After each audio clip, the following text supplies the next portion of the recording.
Hello friends, this is Amrik Singh. This video is to explain a very simple Excel calculation while doing reissue of a ticket. It can be used by anyone as it is very simple calculation.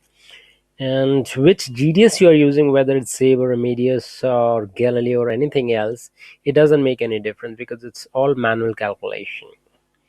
I have personally noticed that there are lots of travel professionals who are very good with the GDS. However, they are not very friendly with Excel.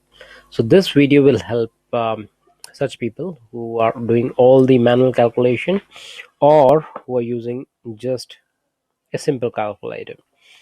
You will at the end of the video you'd be able to understand that what is the difference between when you do all your calculations on a calculator versus when you use Excel.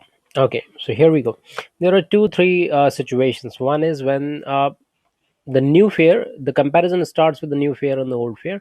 So first scenario is when the new fare is higher than the old fare, and the second and third would be when the new fare is lower or exactly same as that of old fare. Okay, so here we go. What the first element is to find out the fare difference in case of when you're doing the calculation for a simple reissue, even if it is partly used or fully used. Once you know the values of the tickets, okay, completely unused tickets, okay. So the fare difference when you have a fare of, let's say, 1200 and then 1000, sorry, the other way around, let's say 1400 here.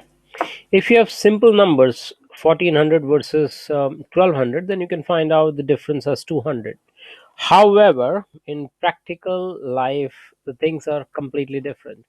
Your ticket value would be something like 1234.97, and the new fare would be 1357.23, something like that. And then finding a fare difference, you either need a calculator or an Excel. However, Excel is many times better than a calculator, okay.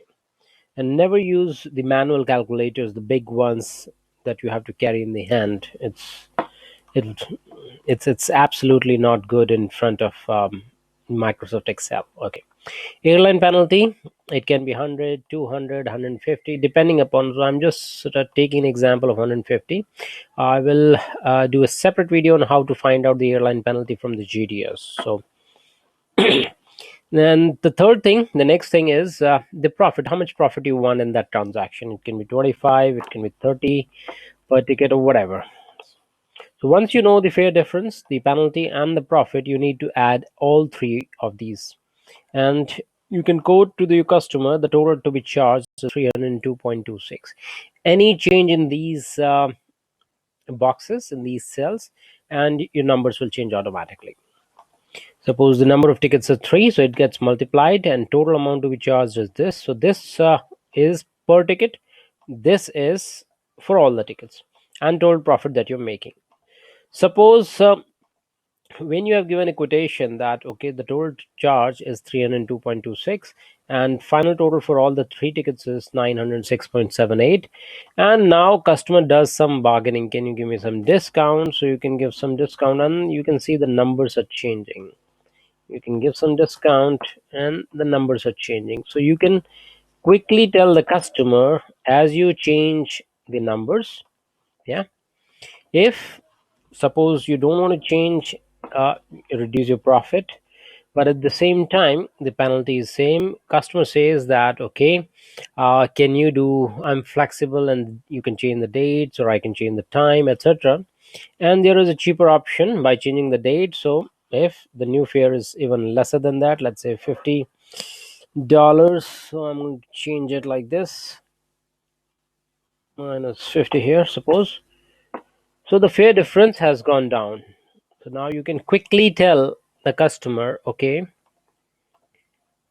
the what the figures are. Suppose customer says it's too much money.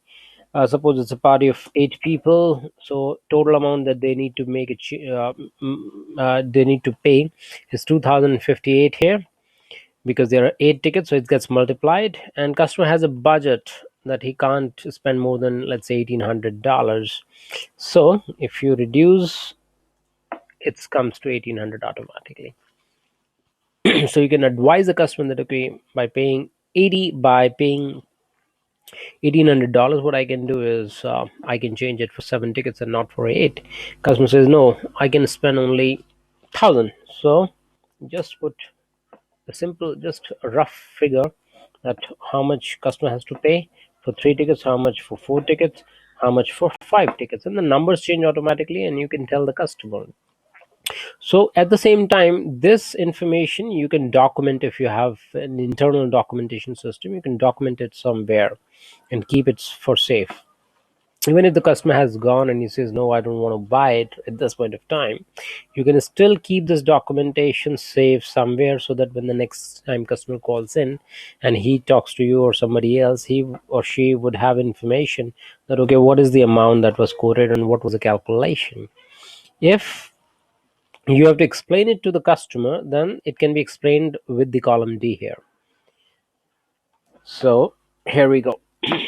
This was the fare, and let me do a yellow. Yellow means something wherein there is a formula. Okay, so this was the old fare. The new fare, which is actually this, but I have a profit here. So sum of these two, this cell and this cell, both the new fare and the profit element, both put together, that would be this cell. So I can tell my customer that, okay, the new fare is this much, whatever comes here in the cell, and this is the fare difference, this is the penalty, and this is the amount that you need to pay multiplied with the number of customers. So you pay me a total here. Any change in these white boxes would affect the final numbers here, and the final numbers here, that would be per ticket. What if the new fare is lower and the same? So by now you must have understood that how beneficial it is to use the Excel rather than a simple calculator.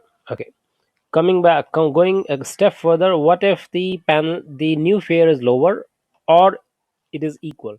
Then the fare difference is considered to be zero always. You just have to look at the penalty and the profit amount, and once it is there, you just multiply it with the number of passengers, and it changes automatically. The numbers change automatically, and your profit element. So this is all about this short video in which we have discussed the simple reissue formula in the Excel, and what is the advantage over the calculator. If you have any questions, queries, please do write to me in the comments box, and I would be happy to assist you further. I'll meet you in another session related to GDS or something similar. Thank you and goodbye.